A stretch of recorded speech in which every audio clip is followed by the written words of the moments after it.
Fighters Rep 5 Unified Strikers, Saturday, February 2nd at the Ames Sportsplex in Seal Beach, California. Tickets now on sale at FightersRep.com. Ladies and gentlemen of Knucklehead Nation, I'm here with a guy I've been chasing for a hot minute. It's Chase Gibson. Chase, thank you so much for your time today, man. Appreciate it, bro. Meeting me here at this undisclosed location. We're not going to tell anyone where you're at. Chase, you came in here limping. What's the deal, man? What happened to your leg there? Just healing, part of the fight game. Yeah.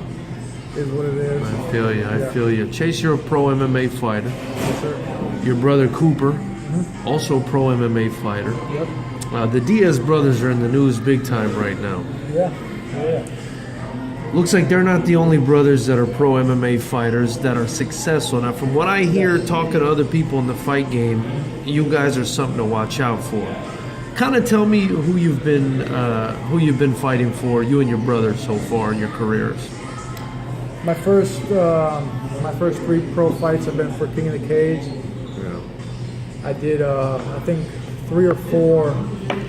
I did 4 fights in CXF where I was a champ, where I defended the belt as well, and then I fought for Tachi Palace up north, and then I signed a 4-fight deal with Combate, which is where I currently am. Very nice. You're with Combate, and your brother Cooper is where? He's a free agent, but he's fought for Samurai Pro. He's been around for a minute. He was pro before I even started. Wow. Yeah, so he's fought for shows back in the day, like Respecting the Cage with Brian T. City and Christos, and he did Respecting the Cage, Samurai, King of the Cage, Bama, all the shows, CXF. And you guys, are twins? Twins, yeah. Well, which one is the older one? Technically, I'm older by 1 minute. I got you. I still don't really get it because they're a C-section. Oh, okay. So it doesn't really make sense to me, but yeah, I'm older. Okay, and the weight classes? Weight classes. We're both 145ers, but we fought in at 50 and 55 as well, both of us. Got you. So this whole Nate Diaz thing, is kind of relevant now in the news. He's calling Khabib a bitch, and Habib's calling them bitches, and Conor's calling Khabib a bitch, and it's going back and forth. What do you think about Nate Diaz kind of coming out of the woodwork on social media and calling Khabib a bitch, basically? What do you think about that? In my opinion, he's he wants the money fights. He is a draw. Yeah. He's exciting. I like to watch him fight. And he's playing the business. I think there is some personal, a little bit of personal, beef. Yeah. But he's thinking money fights, and he wants the money fight for sure. Yeah. Now he's been out though for over 2 years now. I mean, do you think the UFC would give him that fight? Do you think he deserves that fight at this point?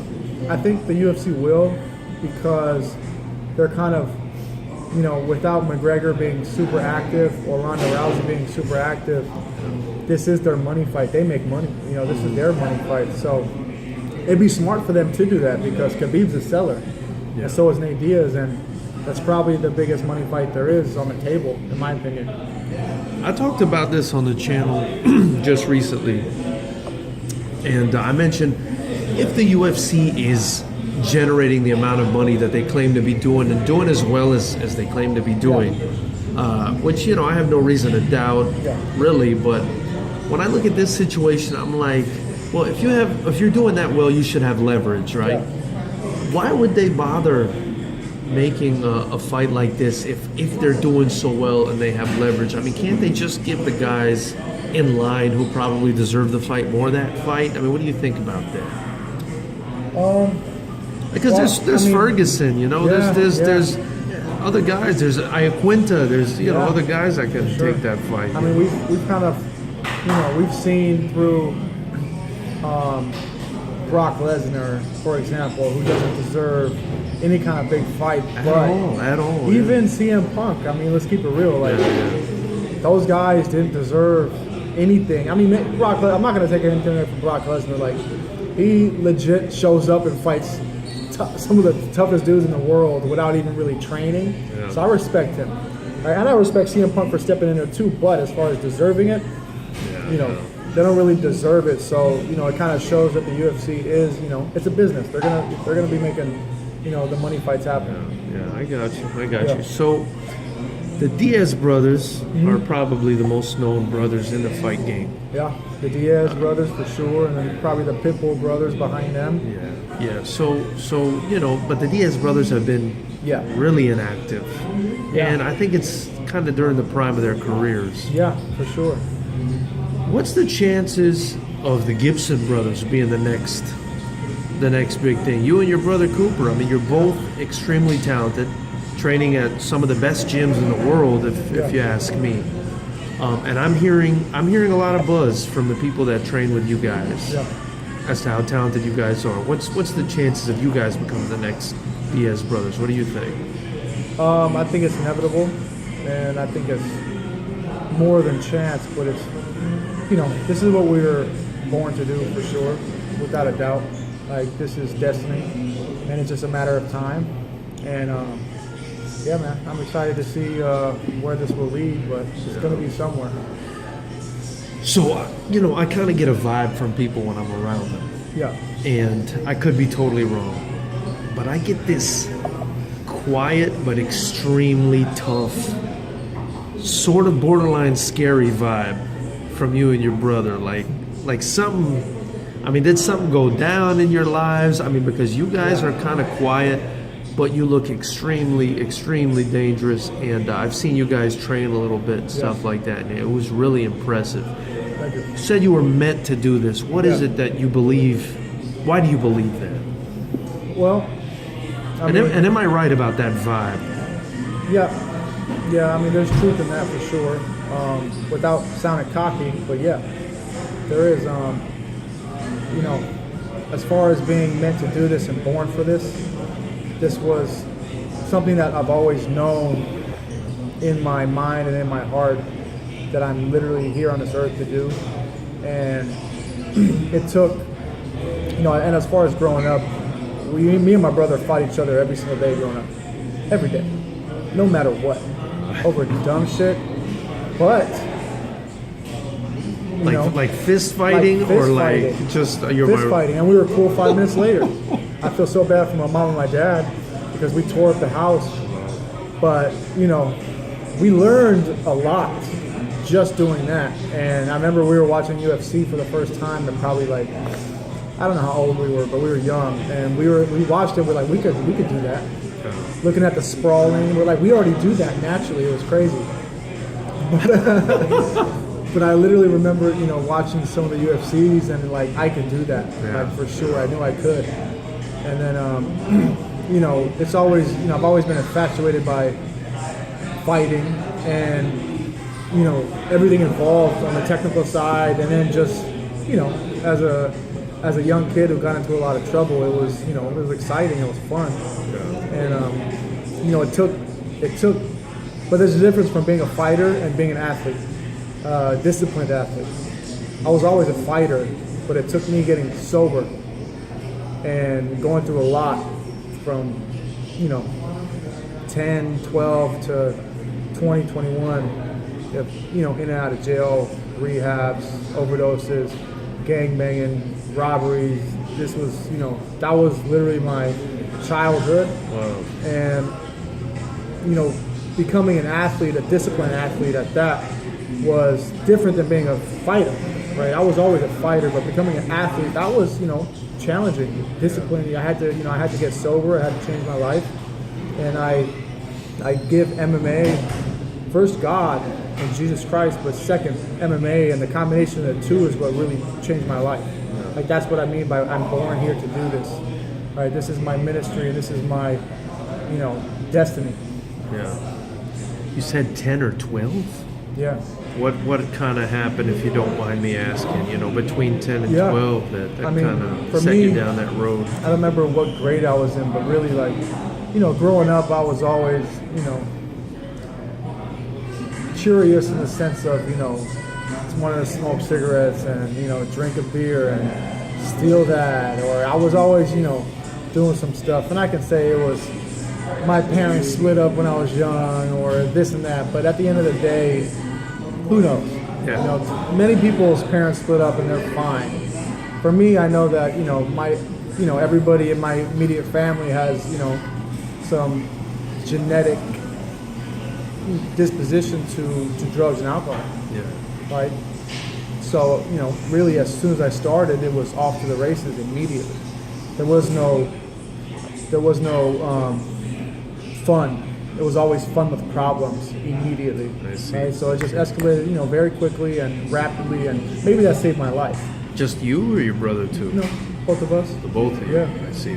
And what kind of, you said you had to get sober. I mean, what was it that you were kind of addicted to there for a while or whatever it was? I mean, to me, it's all the same. Yeah. And that's me. Yeah. Right? Some people can smoke weed, they can drink casually, fine. Like, that's cool. Like, me, I know it's whatever it is. it's all the same. I've done it all.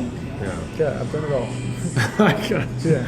I got you. And then you said, you were involved in some gangs as well, you said? Yeah. I mean, growing up in LA and getting, going to juvenile halls and just going to schools in LA and going to juvenile halls, it's always there, right? And then, continuing to go in and out, and then who you hang out with when you get out, and it just naturally becomes the lane that opens up. Yeah. And, fortunately, I realized when things, started to get a little bit more serious in their life, that they didn't really give a fuck about me at all. And it really flipped the script in my head about that lifestyle, right? Because at the end of the day, I'm not a killer. Like, I'm not gonna shoot anybody for some dumb shit, right? And so, I thank God for opening my eyes in some, certain moments. Yeah. Because, I mean, I could have easily saw things go another route very clearly, right? Yeah. So, yeah, that shit is stupid, man. What kind of snapped you out of it and into becoming a disciplined athlete? Because there's a lot of guys like you out there, that maybe are fighters but can't quite make the transition. What is it that made you make that transition? Honestly, man, it was watching my brother, right? Like I said, he was pro before me.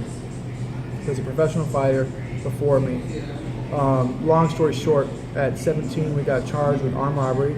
We got threatened with, they're gonna give us minor life till you're 25, because this was our first offense. This was, we've already been in the system. Funny enough, we just got off probation not that long before that. Finally, after like 4 or 5 years, we finally got off probation. Right? And how much were they trying to give you? 8 years. Wow. Yeah, till you're 25 in YA, which is short for it's prison. It's prison. Till you're 25. But we took a deal. We took the strike as an adult and went to a treatment program.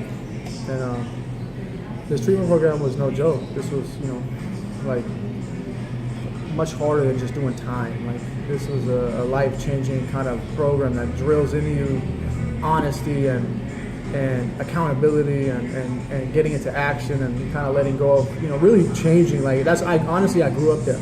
Like, I went from a boy to a man in the sense of like learning how to be a man.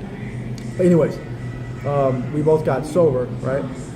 I ended up relapsing after I graduated the program, and that's when he really started training. And in the amount of time when I was in and out for 2-3 years, he went 10-0 as an amateur, right? Went pro, lost his first pro fight, but then went like 6 or 7 in a row as a pro.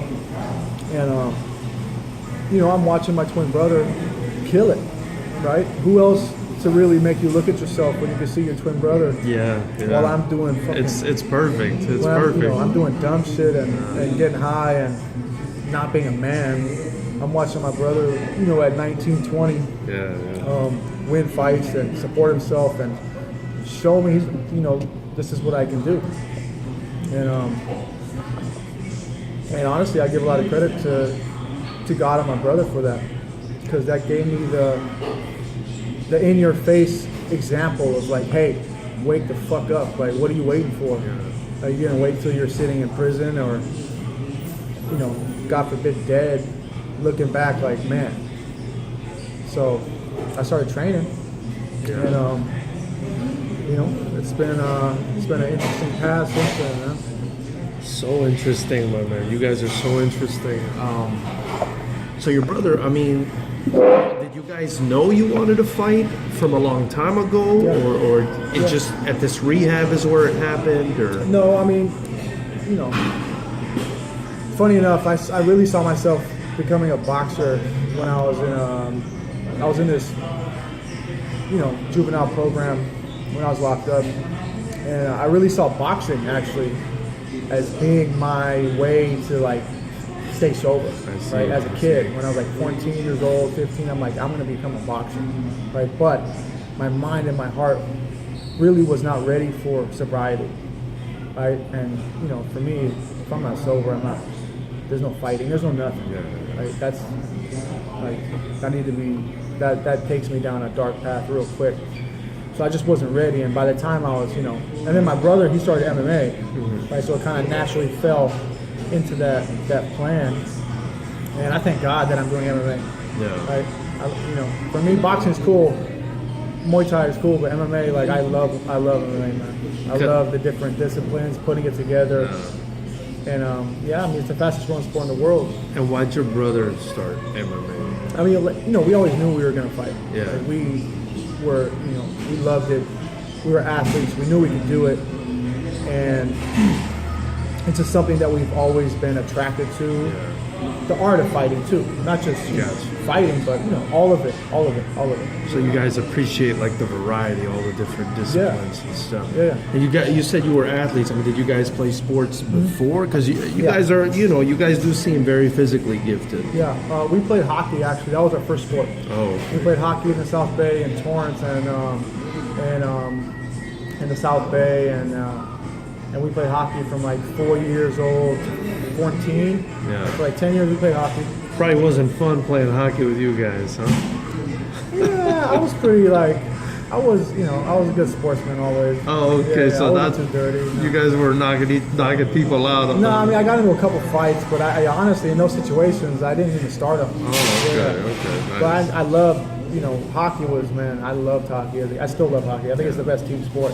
Very cool. But hockey was my first love for sure. But we always played basketball, always played, you know, football. We both played football in high school. Nice. Which high school?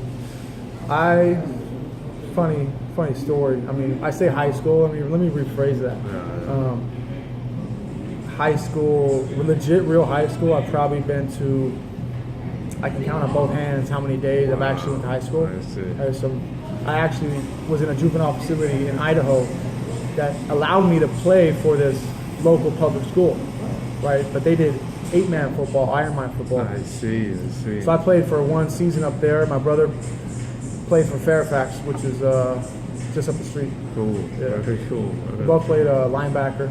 And we weren't very big for linebackers. Yeah.